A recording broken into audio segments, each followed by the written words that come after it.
নারে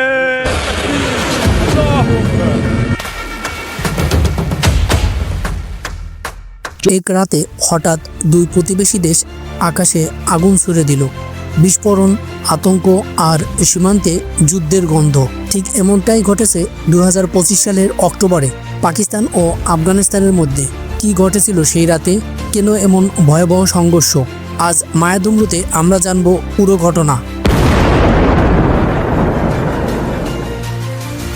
2025 সালে 9 অক্টোবর রাতে পাকিস্তান আফগানিস্তানের কাবুল ও পাকতিকা প্রদেশে বিমান হামলা চালায়। হামলার পরপরই আফগান তালেবান বাহিনী পাকিস্তানের সীমান্ত পোস্টে পাল্টা আক্রমণ শুরু করে। ঘন্টার পর ঘন্টা গোলাগুলিতে দুই পক্ষের প্রাণহানি ঘটে আর শুরু হয় সাম্প্রতিক বছরের সবচেয়ে ভয়াবহ সংঘর্ষ।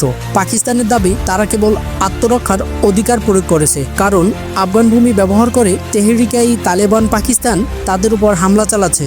অন্যদিকে আফগান তালেবান বলছে পাকিস্তান তাদের আকাশসীমা লঙ্ঘন করেছে আর তারই জবাব দিচ্ছে তারা। এই আক্রমণ ও পাল্টা আক্রমণের পেছনে মূলত লুকিয়ে আছে দীর্ঘদিনের সীমান্ত বিরোধ, পারস্পরিক অবিশ্বাস ও জঙ্গিবাদের ছায়া।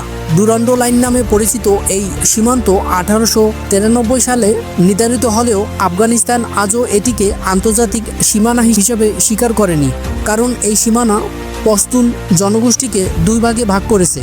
পাকিস্তান সীমান্তে কাঁটাতারে বেড়া বসালেও তালেবান প্রায় তা উফড়ে ফেলে দেয়।